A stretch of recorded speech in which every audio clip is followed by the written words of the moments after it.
So I'm starting with 1.5 cups of flour. And I'm putting it right into the final baking dish, which is 8 by 8. This is the first cake I ever learned to make. I could have been 8, 9, 10, 12, I don't even know. But you'll see why. It's almost too simple, but I guess there's no such thing as too simple. And you actually get a cake that is so chocolatey and delicious. 1 cup of sugar. Just put it right in with the flour. 3 tablespoons of cocoa powder. You can just round it off, doesn't have to be perfect. It's another reason I like this cake. Now, if you're one of those people that have to go to bake sales all the time and you don't think you have time, this would be one of the things you could make. 1 teaspoon of baking soda. If you have something this simple, it's no problem to make fresh baked goods. And 1/2 teaspoon of salt. Now right here, I'm just going to mix it all together directly in the pan. So at this point, you want to make sure that you get it mixed up. This is where whisks really come in handy. You could also put it through a sieve, or you could put the whole thing into a sifter, but for my money, nothing simpler than this. This looks pretty good. Now for our wet ingredients, which go right in the same pan. That's what's so cool about this. I remember most my Aunt Gina making this cake. She used to call it busy day chocolate cake. My grandma used to make it too. So I have 1/4 cup of safflower oil plus 2 tablespoons. So that's about 1.5 here. You can see I don't do much baking that requires too much precision. 1 teaspoon of vanilla. And one of the things I discovered later in life about this is this cake is actually vegan. So should you have somebody who is vegan or is on a no-fat diet and can't really have any eggs, so this is 1 tablespoon of vinegar.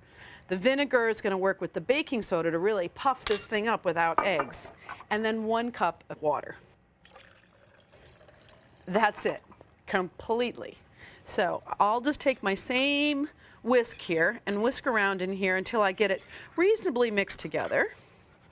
And then I can grab a spoon if I need, a wooden spoon to get into the corners. Now you could do this all in one bowl before you put it in here if you're a little concerned, but how great is something that actually is just made in one pan? Now, I actually made this not too long ago. I hadn't made it in so many years, and I made it at home. Really didn't want to tell anybody where it had come from. And one of the kids said, "That is the most awesome chocolate cake. Where did that come from?" And I thought, okay, this is as good as I remember it. All right, now I am going to go grab a wooden spoon just to get into the corners here to make sure that I have everything. Let's see. Even though it's simple, you definitely want a cake that's well mixed. That's important. That is all mixed up.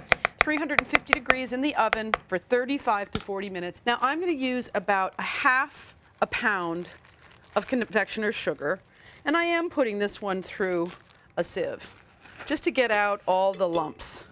And I have 2 sticks of unsalted butter that is warming right here in the mixer bowl. This is pretty much central casting, frosting / icing, nothing fancy. All right, perfect. Put this on your mixing bowl. There we go. And before I get started, actually I'm going to start mixing it. I'm going to put in a teaspoon or more or less. Maybe I'll put in about 1/2 teaspoon here since I have a good amount in the cake. And a pinch of salt. That's it. Smells vanilla-y.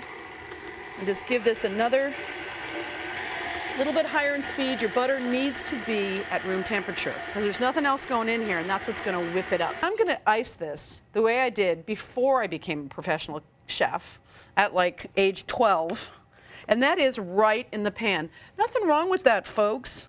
The only thing I have that I did learn in my professional days is an offset spatula. See this? The shape of it? If you get a chance to get one of these in your house, it makes icing so simple. Now, what's really important here is that your cake has cooled Cooled, I mean. That's a big mistake you make when you're just learning how to make cakes and pies and that kind of thing. But it's really important here that you have this completely cooled. Otherwise, whatever you're frosting it with is just going to melt right down, and it's not going to be yummy, fluffy frosting. But you can see how the offset spatula allows you to just kind of, you know, swoop and whoop and make the most beautiful kind of professional looking cake.